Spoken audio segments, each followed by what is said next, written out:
Ya, waalaikumsalam.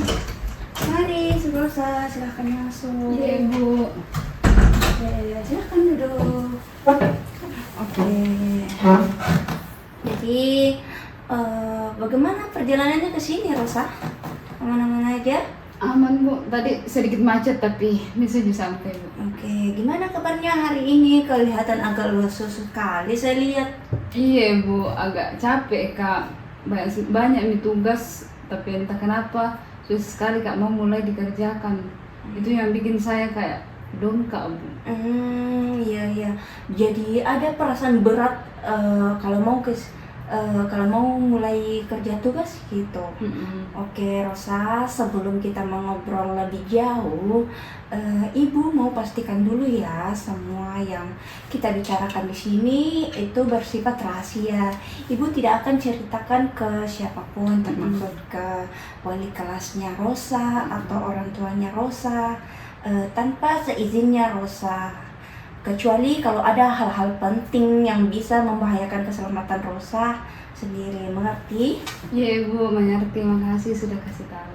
Oke, bagus. Nah, hari ini kita punya waktu kurang lebih 30 menit. Ibu tidak akan menghakimi Rosa dalam hal apapun. Tujuannya kita di sini itu supaya bisa membantu Rosa lebih lega dan punya cara konkret untuk menghadapi masalah yang dihadapi Rosa. Apakah Rosa sudah bersedia? Siap, Ibu. Saya memang sudah dari kemarin, Bu, mau cerita tapi takut-takut kesini, Bu.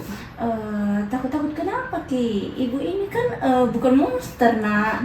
Justru Rosa sudah hebat sekali ya karena mau datang dan meminta bantuan. Banyak orang loh yang tidak mau mengakui bahwa mereka itu butuh bantuan. Tapi Rosa sudah melakukan itu. Itu sendiri sudah satu langkah keberanian yang besar. Jadi tidak usah sungkan-sungkan.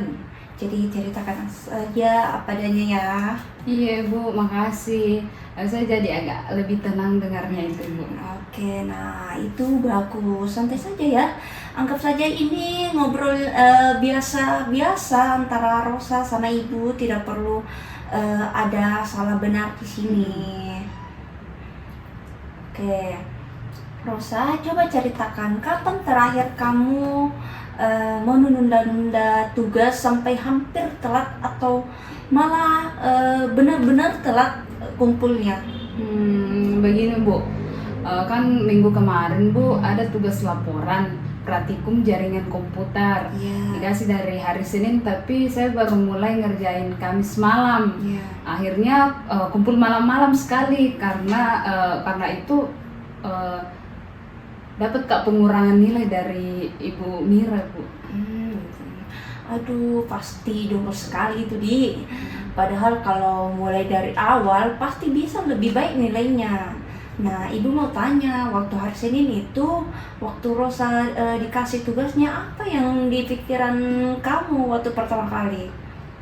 Yang pertama kali itu, Bu, muncul di pikiranku kayak, aduh berat sekali nih tugasnya. Nanti saya dikerjain kalau sudah ada mood. Terus saya langsung buka-buka HP, lihat TikTok, mensos gitu, Bu. Nanti saja kalau sudah mood, Di. Iya, Bu. Oke, itu menarik. Terus hari Selasa, Rabu masih enggak dikerja, Pi? Iya, Bu. Selasa saya bilang sama diri sendiri, masih ada di hari Rabu. Rabu bilang, masih ada di hari Kamis. Kamis pagi baru panik, Bu. Tapi siang malam masih nonton Kak YouTube dulu, scroll TikTok. Terus baru Kamis malam baru Kak mulai benar-benar sampai jam 1 malam Kak baru kerja, baru Kak selesai, Bu. Kayak kebut semalam, Kak, Bu. Oh, jadi itu yang namanya hari ini, hari besok, besok, hari besok, lusa. Kedalamnya familiar sekali ya. Nah, Rosa, waktu kamu memilih main HP daripada kerjaan tugas, kira-kira apa yang kamu rasakan saat itu? Nikmat atau ada sesuatu yang mengganjal? Sebenarnya ada dua-duanya, Bu. Di satu sisi enak saja kayak lihat TikTok, tapi di belakang kepala ada terus suara yang bilang Rosa tugas tugas. tapi Rosa biasanya coba ditekan-tekan gitu suaranya. Ditekan-tekan Iya, Ibu. jadi Rosa sadar itu ada tugasnya toh. Tapi memilih untuk mengabaikan kesadaran itu. Oke, sekarang Ibu mau tanya lebih dalam. Kenapa menurut Rosa ngerjain tugasnya itu terasa berat sekali sampai harus ditunda-tunda? Bagaimana nih Bu? Kayaknya saya rasa itu tugas susah sekali Bu. Takut Kak salah, takut hasilnya jelek. Kalau hasilnya jelek kan malu Ki sama teman-teman. Apalagi saya duduk di depan, semua bisa lihat Kak Bu. Jadi ada rasa takut hasilnya tidak memuaskan dan takut dilihat oleh teman-teman kalau hasilnya kurang bagus. Oke, Ibu mengerti itu. Terus kalau Rosa tidak mengerjakannya sama sekali, apa yang kamu rasakan? Justru lebih tenang Kak Bu. Kayak kalau saya tidak mulai mengerjain, saya tidak akan tahu kalau saya tidak bisa. Aneh kan Bu? Tidak, aneh sama sekali Rosa. Itu sebenarnya sangat masuk akal dari sisi psikologis. Otak kita itu kadang memilih tidak tahu daripada menghadapi kemungkinan gagal. Karena tidak tahu itu terasa lebih aman. Tapi tentu saja jangka panjangnya justru lebih merugikan ya. Apakah Rosa setuju dengan pendapatan itu? Iya Bu, sangat setuju. Tapi susah sekali keluar dari pola itu Bu. Nah justru itu yang kita mau coba hari ini. Coba kita cari jalannya. Rosa sudah sangat baik menggambarkan situasinya. Jadi kalau Ibu rangkum, ada tugas Rosa pikir susah dan takut gagal. Akhirnya Rosa memilih menghindari dengan bermain HP. Sementara di belakang kepalanya Rosa itu ada rasa cemas yang terus menerus. Seperti itu. Tepat sekali Bu, persis sekali begitu Bu. Oke, dan pola itu berulang terus sampai di semua tugas atau di tertentu? Hampir semua Bu, terutama kalau tugasnya berat-berat seperti konfigurasi jaringan atau bikin laporan panjang Bu. Rosa tadi kan Rosa bilang takut hasilnya jelek. Ibu mau lihat lebih dalam pikirannya Rosa itu. Kalau Rosa bayangkan misalnya Rosa mulai mengerjakan tugas hari ini dan ternyata ada bagian yang Rosa tidak bisa. Apa yang akan terjadi menurut pikiran Rosa? Pastinya nilainya jelek Bu. Terus teman-teman akan tahu kalau saya tidak bisa. Terus guru juga akan kecewa. Saya jadi malu, kayaknya saya memang tidak sepintar teman-teman lain di TKJ Bu. Wah, dari tidak bisa dari satu bagian tugas langsung sampai ke Rosa memang tidak sepintar teman-teman. Itu jauh sekali lompatannya ya. Oke, coba Rosa perhatikan apakah pikiran itu benar-benar akurat atau mungkin otaknya Rosa yang menambah-nambahkan atau tambah mendramatiskan situasinya. Kalau dipikir lagi agak berlebihan juga Bu. Tapi waktu pikiran itu muncul rasanya kayak sangat nyata. Nah itu yang dia menarik toh. Pola pikir seperti ini punya nama. Yang pertama itu disebut phishing. Langsung membayangkan skenario paling buruk sebelum benar-benar mencoba. Kayak Rosa langsung lompat dari mungkin ada yang salah ke pasti gagal atau semua orang tahu. Apakah Rosa bisa lihat itu ke dalam pikirannya tadi? Oh iya Bu, persis sekali itu nih Bu. saya sering sekali langsung Kak ke yang paling jelek. Iya ya. Yang kedua itu ada namanya all of nothing thinking. Yang maksudnya itu pikiran, semua pikiran atau tidak ada sama sekali. Kalau tidak sempurna berarti gagal total. Nah, ndak ada di tengah-tengahnya. Maksudnya itu pikiran Rosa tadi kalau tidak bisa satu bagian berarti Rosa memang bodoh. Padahal mungkin Rosa hanya belum menguasai satu materi kan, belum menguasai materi tertentu, bukan berarti Rosa tidak mampu secara keseluruhan. Apakah itu sering terjadi? Sering sekali Bu. Saya sering merasa kalau dapat nilai di bawah 85 berarti saya gagal, padahal teman-teman bilang itu sudah bagus. Bagus sekali Rosa bisa mengenali itu. Ada satu lagi, nanti kalau sudah mood baru dikerjain. Ini Rosa sedang meyakinkan diri sendiri bahwa prokrastinasi itu masuk akal karena butuh kondisi yang tepat dulu toh. Padahal faktanya mood itu jarang datang sendiri. Mood biasanya itu muncul setelah kita memulai, bukan sebelumnya. Rosa pernah mengalami itu atau tiba-tiba bersemangat mengerjakan sesuatu setelah mulai padahal awalnya kayak malas. Sering sekali Bu, waktu pengerjaan tugas konfigurasi router semester kemarin. Awalnya saya rebahan saja, terus sampai kayak malas, tapi karena dipaksa sama teman kelas akhirnya mulai. Ternyata asik, saya malah yang paling cepat selesai di kelompok saya Bu. Nah itu tuh bukti nyatanya Rosa, kamu sendiri yang sudah punya pengalaman itu. Jadi tunggu mood dulu itu sebenarnya hanya cerita yang otak Rosa buat untuk membenarkan penundaan. Sementara realitanya Rosa bisa dan mampu kalau mau memulai. Iya Bu, saya baru sadar sekarang kalau ternyata saya sering bohongi diri sendiri Bu. Oke Rosa, sekarang kita coba sesuatu yang lebih menarik. Nah, namanya itu restrukturasi pikiran. Jadi bukan asal ganti pikiran. Dari asal ganti pikiran dari positif palsu. Tapi kita cari pikiran yang lebih akurat dan lebih adil untuk Rosa.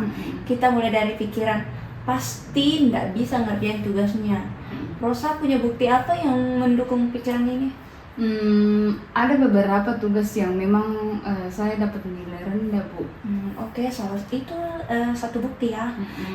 Tapi sekarang Ibu mau tanya, apa bukti yang menunjukkan bahwa Rosa sebenarnya mampu mengerjakan tugas yang menantang? Tadi yang saya ceritakan tugas konfigurasi router, saya yang paling cepat selesai Bu. Terus semester 1 kemarin saya dapat nilai tertinggi di praktikum crimping kabel. Teman-teman malah bertanya-tanya ke saya Bu. Wah, luar biasa sekali itu Rosa. Nah, Rosa itu jadi referensi dari teman-temannya toh. Jadi kalau ada bukti Rosa mampu, apakah pikiran pasti nggak bisa itu akurat? Nggak akurat Bu, lebih tepatnya mungkin ada bagian yang susah, tapi belum tentu saya tidak bisa sama sekali. Nah itu bagus sekali Rosa. Kamu sendiri yang merumuskan pikiran barumu itu. Nah itu jauh lebih jujur dan lebih akurat untuk dirimu. Sekarang kita coba ganti juga pikiran nanti kalau sudah muat. Jadi kalimat apa yang lebih membantu Rosa? Mungkin mulai saja dulu 5 menit, mood akan datang setelah mulai. Aduh, keren sekali itu Rosa. Persis sekali. Itu prinsipnya dalam pendekatan CBT yang disebut behavioral activation.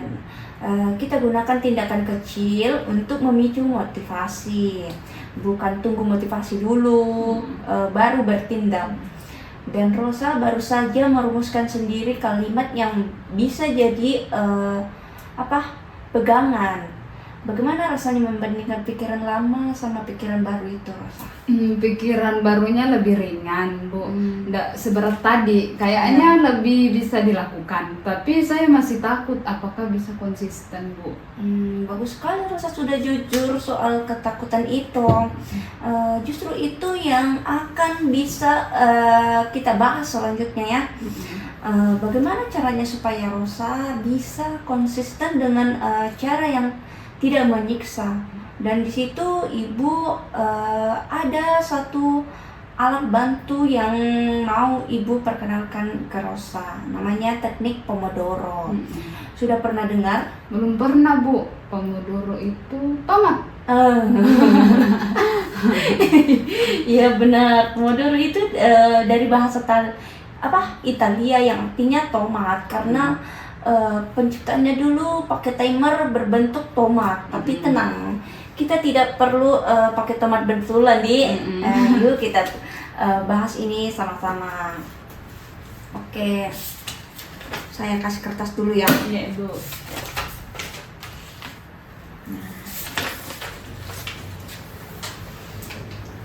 Oke, Rosa, teknik Pomodoro itu sederhana sekali caranya. Kita bagi waktu belajar. Aduh, tunggu dulu.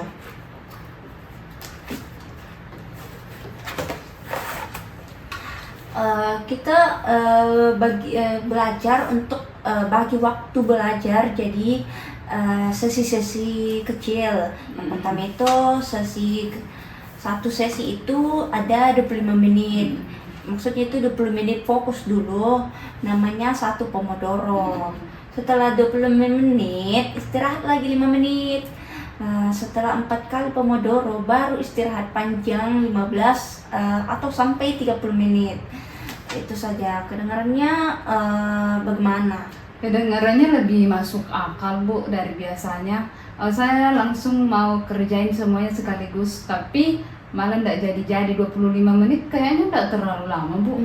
Nah itu rasanya otak kita lebih mudah bilang oke, 25 menit saja dulu daripada kerjakan sampai selesai. Jadi perlu memang kita menyicil tugas demi sedikit, karena 25 menit itu terasa terbatas dan terkontrol.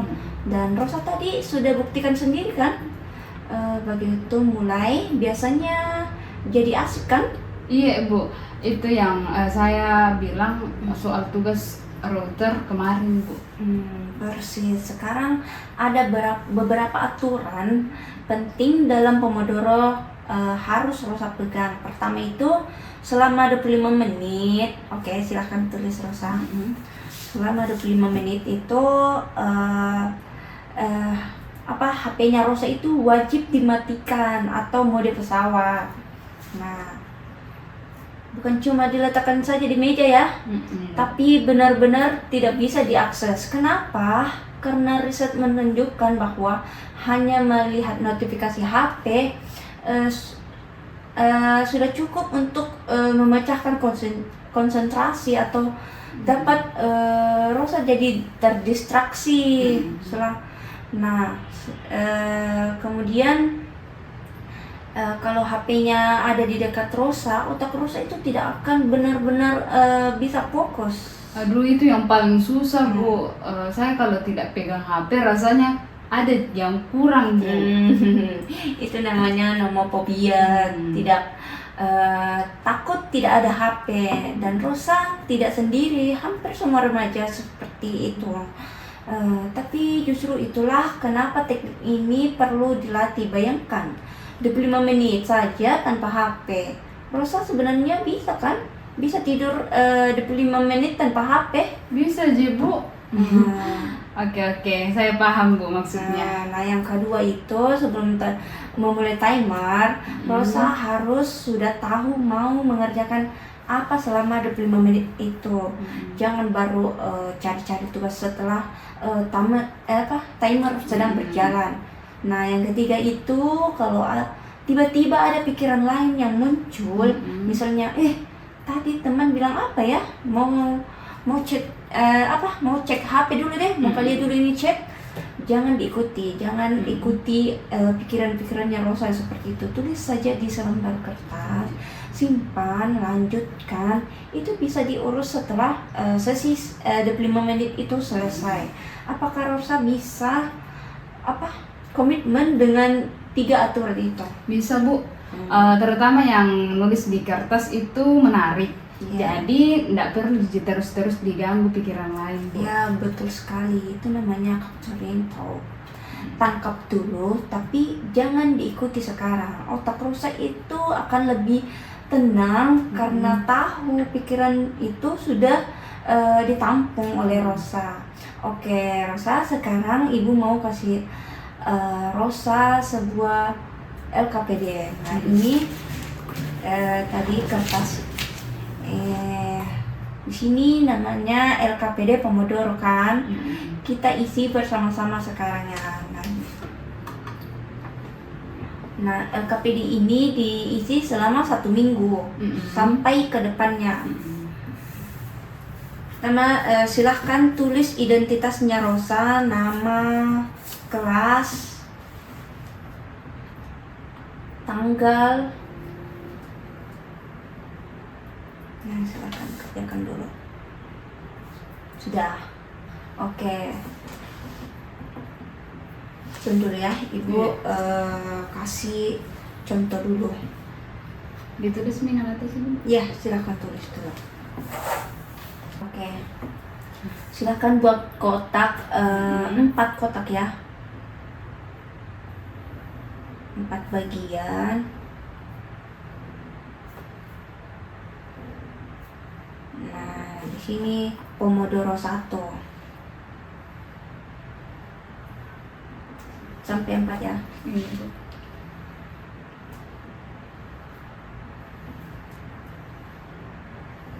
Oke.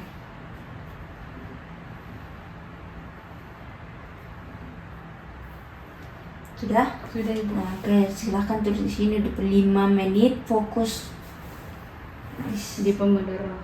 Iya, semuanya. Sampai di sini? Iya. Fokus.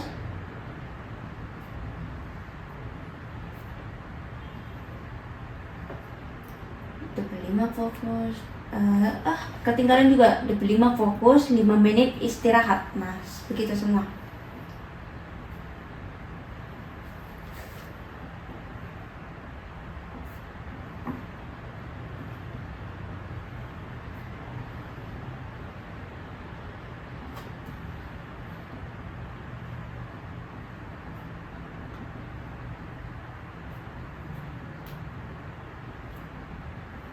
Ini istirahat. Oke, dan di bawah ini nih,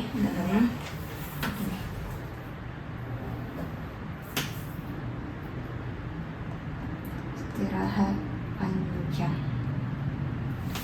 Oke.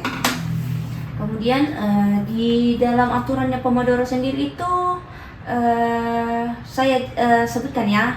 Yang pertama itu tentukan 1 tugas yang akan dikerjakan sebelum memulai timer. Jadi tugas apa duluan yang Rosa ingin kerjakan? Ada 2 Bu, laporan praktikum subnetting dari Bu Mira, deadline-nya hari Kamis. Iya. Sama ada tugas esai bahasa Indonesia, deadline-nya Jumat Bu. Ya. Nah, di situ setelah Rosa sudah menentukan tugas yang mau dikerjakan, Rosa silahkan set timer selama 25 menit. Gunakan HP untuk mode pesawat agar Rosa tidak mudah terdistraksi. Nah, selama 25 menit itu hanya fokus dengan tugasnya Rosa. Nah, jika ada pikiran yang muncul, misalnya ingin cek HP, tuliskan di catatannya dan abaikan dulu. Kemudian di poin selanjutnya itu setelah 25 menit beri tanda checklist di sini. Ya, 25 menit di Pomodoro 1 pada 1 Pomodoro. Kemudian itu bolehlah Rosa istirahat 5 menit. Boleh berdiri, boleh minum air atau jalan-jalan sebentar. Yang penting jangan pegang HP. Setelah 4 pomodoronya selesai, ambil istirahat panjang sekitar 15 atau 30 menit. Nah, tidak boleh sama sekali buka sosmed atau YouTube selama sesi pomodoro aktif. Nah, oke. Kemudian selanjutnya kita buat rencana pomodoro minggu ini ya. Jadi ya,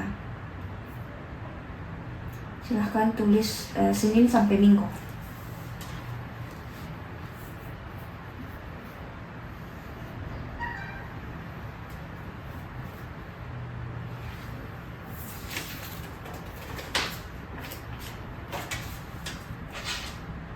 Ingat Sabtu, Minggu. Kemudian di kotak selanjutnya itu tulis pukul sampai sini. Nah, hari, pukul, jumlah, sama berhasil atau enggak, tulis saja. Oke. Di dalam jumlah itu kan ada 4 pomodoro, jadi buat begini. 1, 2, 3, 4. Nah, di 1 pomodoro saya berhasil. Bu, jadi di checklist nanti Bu. Iya, checklist. Kemudian silahkan di sini buat refleksi diri.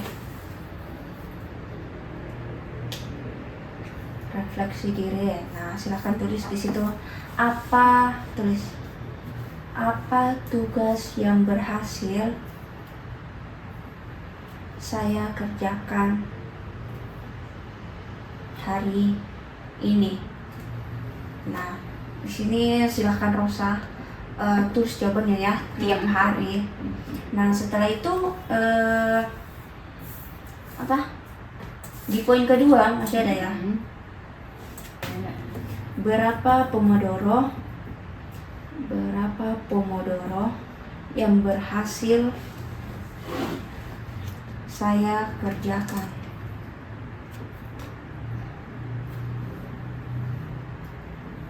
Oke, di poin ketiga, apa distraksi yang muncul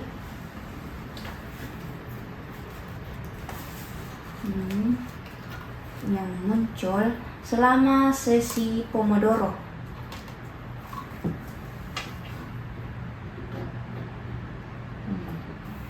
Bagaimana saya mengatasinya?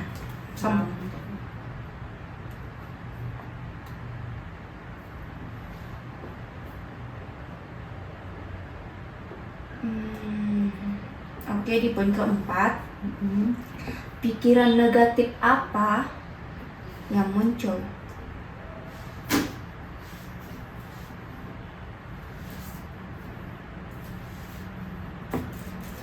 Dan apa penggantinya?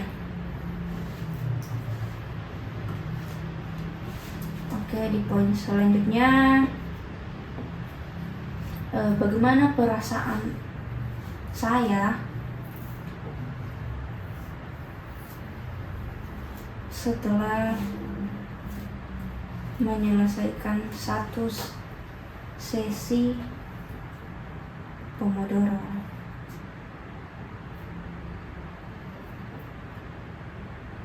Oke, di poin terakhir, apa yang ingin saya kerjakan? Apa yang ingin saya tingkatkan untuk hari esok?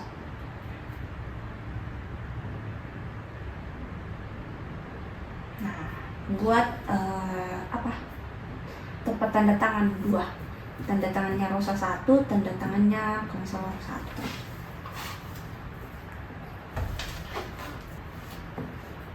Oke, silahkan Rosa tanda tangani mulai tanggal berapa Rosa mau mulai memakai teknik ini. Apakah mulai hari Senin? Mungkin di hari Senin Bu. Oke, silahkan buat.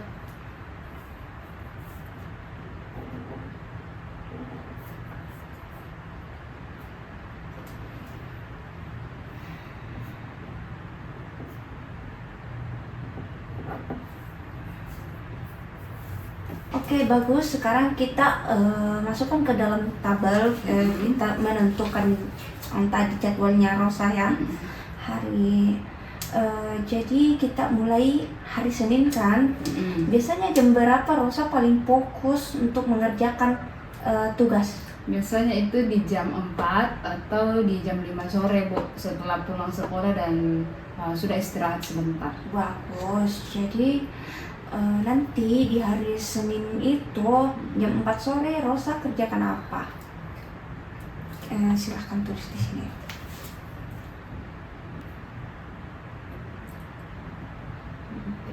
Saya mulai dari bagian pendahuluan dan tinjauan pustaka dulu, Bu. Nah, itu sangat spesifik. Bukan kerjakan laporan ya, tapi pendahuluan dan tinjauan pustaka. Itu namanya tes chunking. Memecah tugas besar jadi bagian-bagian kecil. Beberapa pomodoro menurut Rosa cukup berapa pomodoro yang cukup untuk mengerjakan? Mungkin Bu pomodoro sudah cukup, Bu. Jadi 50 menit. Oke. Realistis sekali ya. Kita tulis selesai di hari Senin jam 4 sore laporan short nesting, bagian pendahuluan dan tinjauan pustaka. Jadi 2 pomodoro. Oke, sekarang kalau di hari Selasa, Rabu, Selasa. Selasa, Bu. Saya lanjutkan bagian metode dan hasil praktikum nettingnya mungkin butuh 2-3 pomodoro. Oke, bagus. Kita tulis 2-3 pomodoro nanti ya. Dan Rabu pagi atau siang bisa finalisasinya ya, laporan sebelum dikumpul. Nah, di hari Kamis esai bahasa Indonesia bagaimana? Masuk akal tidak jadwalnya untuk di Rosa? Masuk akal sekali, Bu. Malah saya pikir kenapa selama ini saya tidak pernah buat jadwal seperti itu, Bu. Ya. Oke, karena Rosa yang tadinya belum tahu caranya, sekarang sudah tahu. Nah, sekarang ada bagian yang paling penting nih, di bagian refleksi diri, refleksi harian. Setiap hari nanti Rosa setelah mengerjakan tugas atau selesai mengerjakan sesi pomodoro, Rosa isi pertanyaan-pertanyaan ini nah yang tadi Rosa tulis. Karena ini penting sekali untuk Rosa, karena kita bisa melihat lihat sendiri progresnya dari hari ke hari. Kayak jurnal ya, Bu? Ya. Saya sudah suka itu, Bu. Saya memang suka nulis-nulis. Nah, bagus sekali. Itu modal yang sangat bagus. Dan bagian keempat dari refleksi ini, pikiran negatif apa yang muncul setelah memulai, dan apa pikiran penggantinya. Ingat pikiran-pikiran yang kita tadi ubah ya. Rosa bisa tulis itu di kolom setiap hari. Jadi LKPD ini bukan hanya jadwal, tapi latihan untuk mengubah pola pikirnya Rosa setiap hari. Oh iya, Bu. Jadi semuanya nyambung, CDT-nya sampai pomodoronya. Keren sekali, Bu. Iya, persis. Rosa ini cerdas sekali ya. Bisa langsung lihat keterkaitannya ini. Nah, satu hal lagi ya yang penting. Setiap kali Rosa berhasil menyelesaikan 1 pomodoro, berikan hadiah kecil untuk dirinya sendiri. Untuk Rosa ya, boleh nonton TikTok kah, ataukah makan cemilan, ataukah apapun yang Rosa suka. Nah, tujuannya itu agar otaknya Rosa mulai mengasosiasikan belajar dengan sesuatu yang menyenangkan, bukan penyiksaan. Apa hadiah kecil yang Rosa mau kasih? TikTok 10 menit kayaknya, Bu. Atau makan gorengan favorit. Gorengan bagus sekali itu. Sekarang kita karena tadi Rosa sudah tanda tangan kan, Ibu belum. Iya, Bu. Oke, karena Rosa sudah tanda tangan dan Ibu juga sudah tanda tangan, kita sudah hampir di penghujung sesi hari ini. Ibu mau rangkum semua yang kita temukan dan sepakati bersama. Oke, yang pertama, prokrastinasi Rosa bukan karena Rosa malas atau tidak pintar. Itu penting sekali Rosa ingat. Ini karena ada pola pikir yang tidak akurat yang bikin Rosa cemas dan lebih memilih untuk menghindari tugas. Nah, yang kedua itu Rosa sudah berhasil sendiri menemukan pikiran yang lebih akurat. Mungkin ada bagian yang susah tapi belum tentu tidak bisa. Dan mulai dari 5 menit dulu, mood akan datang setelah mulai. Ketiga, Rosa sekarang punya LKPD. Nah, LKPD Pomodoro dengan jadwal konkret untuk 1 minggu ke depan. Apa itu benar semua? Iya, Bu, tepat semua. Saya tidak menyangka dalam satu sesi bisa sampai sejauh ini, Bu. Saya datang tadi dengan kepala penuh, sekarang sudah lebih ringan, Bu. Nah, alhamdulillah. Dan itu bukan karena Ibu, itu karena Rosa sendiri yang mau jujur, mau refleksi, dan mau untuk berubah. Ibu hanya menemani prosesnya ya. Sekarang untuk pekerjaan rumah sebelum kita ketemu lagi, Ibu minta Rosa lakukan 4 hal. Yang pertama itu coba Pomodoro pertamamu kerjakan nanti di hari Senin jam 4 sore untuk laporan subnesting tadi. Hanya 25 menit pertama. Yang kedua itu isi bagian refleksi diri. Nah, silahkan Rosa isi bagian refleksi diri sebelum refleksi diri setiap hari. Nah, yang ketiga itu setiap kali pikiran negatifnya Rosa muncul sebelum belajar, tulis di dalam kolom refleksi. Nah, dan tulis juga pikiran penggantinya. Yang keempat itu simpan HP di kamar lain atau titip ke orang tuanya Rosa selama sesi Pomodoro aktif. Apakah Rosa sanggup? Sanggup, Bu. Saya catat dulu ya di HP. Maksudnya di buku catatan, Bu. Nah, iya. Oke, bagus. Di buku catatan lebih baik, nah. Oke, nah kita akan ketemu lagi seminggu ke depan untuk melihat bagaimana perkembangannya, bagaimana hasilnya Rosa setelah melakukan mengerjakan LKPD Pomodoro ini. Ibu ingin mendengar cerita Rosa tentang Pomodoro pertamanya, berapa sesi yang berhasil, dan apa yang terasa berubah. Apakah Rosa bisa? Bisa, Bu. Saya tunggu-tunggu malah jadwal berikutnya. Itu yang Ibu suka dengar. Sebelum Rosa keluar, Ibu mau bilang satu hal. Ibu lihat Rosa hari ini kamu sangat berani. Tidak semua orang mau datang dan mengakui bahwa mereka itu butuh bantuan. Rosa mau dan itu membuktikan bahwa Rosa sebenarnya punya kekuatan yang jauh lebih besar dari yang Rosa sendiri. Percaya dan Rosa, percaya dirimu, percayalah prosesmu diri sendiri. Nah, makasih banyak, Bu. Saya rasa hari ini adalah hari yang paling berguna dalam minggu ini. Mudah-mudahan saya bisa konsisten ya, Bu. Mudah-mudahan Rosa pasti bisa, Ibu yakin itu. Sudah ada buktinya loh dari pengalamanmu sendiri. Oke, Rosa, sampai jumpa minggu depannya. Semangat Pomodoro-nya ya. Oke, sampai jumpa Ibu. Makasih banyak, Bu. Oke, hati-hati di jalan. Oke, Bu. Assalamualaikum. Waalaikumsalam.